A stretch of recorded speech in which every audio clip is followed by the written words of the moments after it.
জীবনে যা কিছু হারিয়েছেন তার জন্য কখনো আফসোস করবেন না, কারণ দেওয়ার মালিকও আল্লাহ, নেওয়ার মালিকও আল্লাহ। আর সব কিছুর জন্য সবসময় বলবেন আলহামদুলিল্লাহ। আসসালামু আলাইকুম এভরিওয়ান, সবাই কেমন আছেন? নাজিফা ফ্যামিলি ব্লগ থেকে বলছি। আলহামদুলিল্লাহ, আমিও অনেক ভালো আছি আপনাদের দোয়া। আমার প্রিয় আপু এবং ভাইয়াদের কাছে অনুরোধ রইল যে ভিডিওটা না টেনে পুরো ভিডিওটা দেখবেন। আর সবাইকে ঈদ মোবারক জানিয়ে আজকের ভিডিওটি শুরু করছি। এই যে বৃষ্টি হচ্ছে প্রায় 11টার দিকে, আর বৃষ্টিগুলো এত ভালো লাগছিল। আর ছোট ছোট বাচ্চারা এসে কি সুন্দর লাফ ঝাঁপ দিয়ে এখানে পড়ছে। ছোটোবেলার কথা একবারে মনে পড়ে গেল।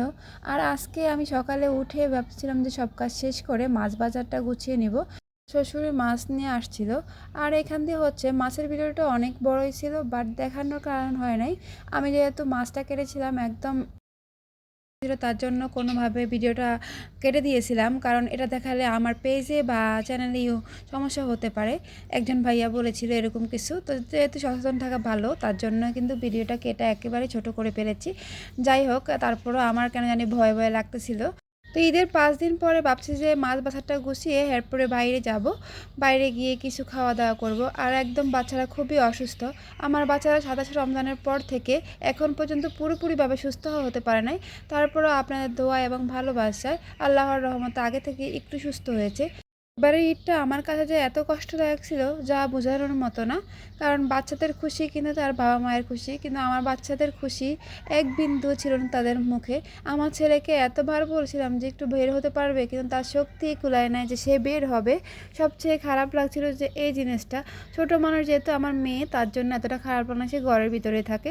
কিন্তু ছেলেটা তো একটু বাইর হতো বা বন্ধু বান্ধব আসতো ঘুরতো, তার বন্ধুরা আসায় তো সে কিন্তু উঠে দাঁড়াতে পারে নাই, এই অবস্থা। যাই হোক, এই জন্য ভাবলাম যে একটু বাইরে ঘুরে নিয়ে আসি, দেখি কেমন হয়। দেখতে দেখতে ঈদও চলে গেল, সেই ঈদ আর কখনোই ফিরে আসবে না। যাই হোক, এই সময় কারোর জন্য থেমে থাকে না। আর এই যে এখান দিয়ে চলে আসছি, আর বাচ্চাদেরকে এতভাবে আমি চেষ্টা করি যে তাদেরকে একটু হাসানোর, আমার মেয়েকে ছেলেকে। ওরা যদি না হাসে না কথা বলে আমার কেন জানি খারাপ লাগে। আর তাদের পিছনে আমি এত পরিশ্রম করতেছি, আমি এখন ক্লান্ত হয়ে গেছি। আর আমিও অসুস্থ বোধ করতেছিলাম। যেখানে আমার ছেলেটা এত প্ল্যান এত আয়োজন করছিল, সেখানে কিছুই হয় নাই। যাই হোক, যতটুকু সময় এখন পারি যে ঘোরাতে, ইনশাআল্লাহ চেষ্টা করব। বাচ্চাদের খুশি, তার বাবা মায়ের খুশি। আপনাদের সাথে কথা বলতে বলতে আমি ভিডিওর শেষ প্রান্তে চলে এসেছি। আর আজকের ব্লগটা একবারেই ছোট ছিল, যতটুকু পেরেছি ততটুকু নিয়েছি। করি আপনাদের কাছে ভালো লাগবে। আর ইদানিং ডাবের যেই দাম, যা বলার বাহিরে। একটা ডাবের দাম 120 টাকা। আর আমাদের গ্রামে ডাব পড়ে থাকে, খাওয়ার মতো মানুষ হয় নাই। এটাই পরিস্থিতি। পরিস্থিতি মানুষকে কত কিছু না শিখিয়ে দেয়। আসার সময় ভাবলাম যে কিছু কেনাকাটা করে নিয়ে যাই, দেখি কি কেনাকাটা যায়। তো আজকের ভিডিওটা এই পর্যন্তই। আমার ভিডিও যদি আপনাদের কাছে ভালো লেগে থাকে তাহলে লাইক কমেন্ট শেয়ার করবেন। আর আমার চ্যানেলটিকে সাবস্ক্রাইব করে পাশে থাকবেন।